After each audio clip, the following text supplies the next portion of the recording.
ویسے نبوت کا دروازہ بند ہو چکا ہے، لیکن اگر میرے بعد کوئی نبی آتا، کوئی نبی ہو سکتا تھا تو یہ عمر فاروق رضی اللہ عنہ ہوتے۔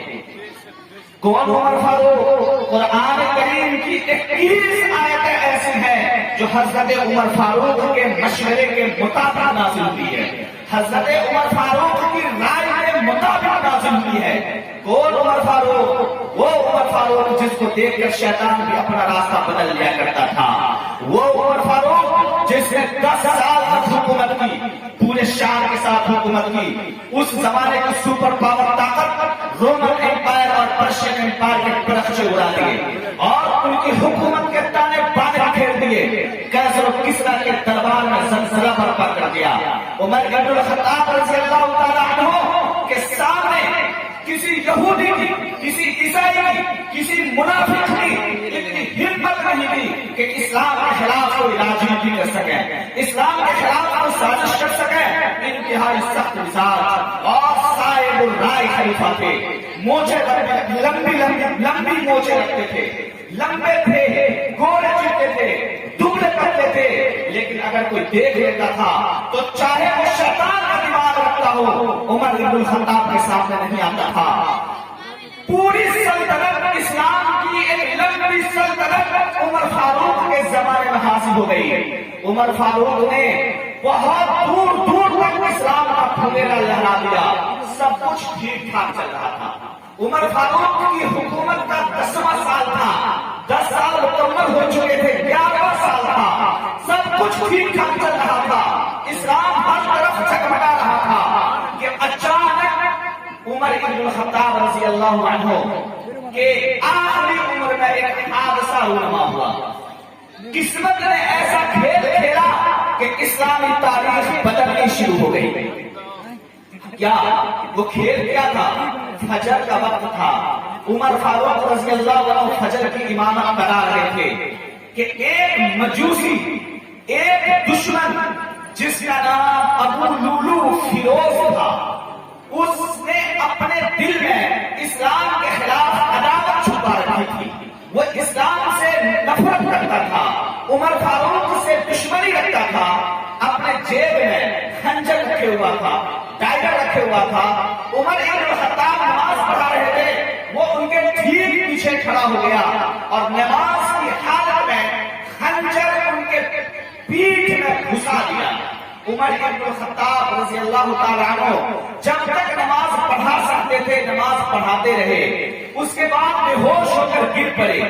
یہ حملہ آور نے ڈائر مارا اور بھاگنا شروع کیا۔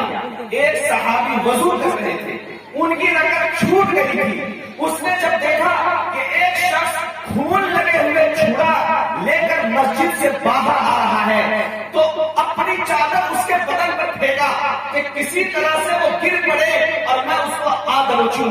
وہ گر پڑا، وہ گر گیا اور صحابی نے ابو لولو فیروز کو گرفتار کر لیا۔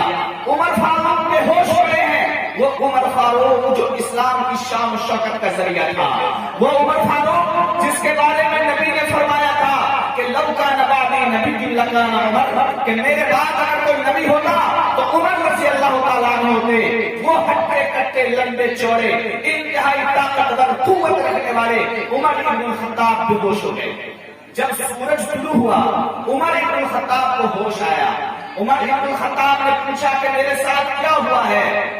اے امیر المومنین، آپ پر حملہ ہوا ہے، آپ کی آنکھیں پھٹ گئی ہیں، میں آپ کے منہ میں دودھ ڈالتا ہوں تو پیٹ کے راستے باہر آ جاتا ہے، شہد ڈالتا ہوں تو پیٹ کے راستے باہر آ جاتا ہے، کوئی غذا ڈالتا ہوں تو پیٹ کے راستے باہر آ جاتا ہے، آپ پر ایک حادثہ رونما ہو گیا ہے۔ عمر بن الخطاب نے پوچھا کہ یہ حملہ آور کہاں ہے؟ کہاں گرفتار کر لیا گیا ہے۔ عمر بن الخطاب رضی اللہ عنہ 3 دن تک زندہ رہے۔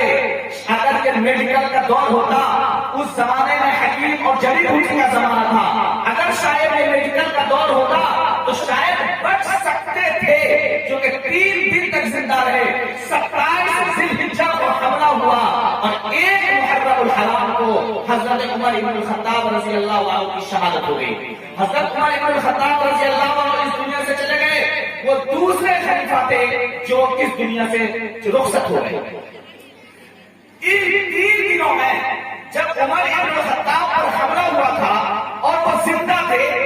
اور زندگی کی جنگ لڑ رہے تھے تو صحابہ کرام نے کہا کہ اے عمر آپ تو اس دنیا سے جا رہے ہیں، آپ کے بعد کون پرائم منسٹر بنے گا، آپ کے بعد کون خلیفہ بنے گا؟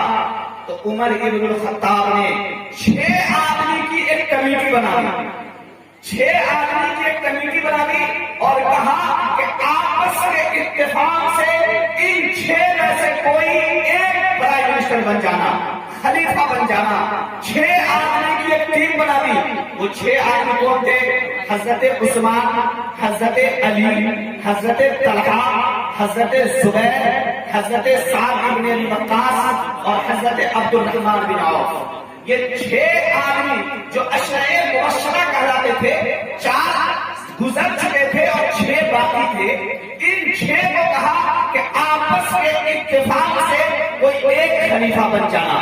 عمر بن الخطاب اس دنیا سے چلے گئے۔ جب یہ 6 بیٹھے میٹنگ کرنے کے لیے تو 4 نے اپنا نام واپس لے لیا، کہا کہ میں خلیفہ نہیں بننا چاہتا۔ بچ گئے 2، ایک حضرت عثمان اور ایک حضرت علی، کہ ان دونوں میں سے کون خلیفہ بنیں گے۔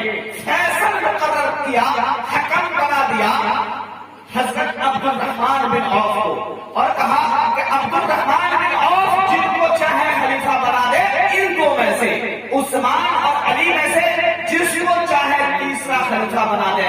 حضرت عبد الرحمن بن عوف کے بارے میں آتا ہے کہ وہ 3 رات مسلسل جگتے رہے اور لوگوں سے مشورہ کرتے رہے، تنہائی میں مشورہ کرتے تھے، اعلامیہ مشورہ کرتے تھے، اور اسلامی سلطنت کے جتنے صوبے تھے، کوفہ، بصرہ، عراق، شام، حجاز، جہاں جہاں اسلامی سلطنت پھیلی ہوئی تھی، وہاں کے گورنروں کو خط لکھا کہ لوگوں کی رائے معلوم کرو کہ عثمان اور علی میں سے کن کو خلافت ملنی چاہیے، کون خلیفہ بنے گا، لوگوں کی رائے معلوم کرو۔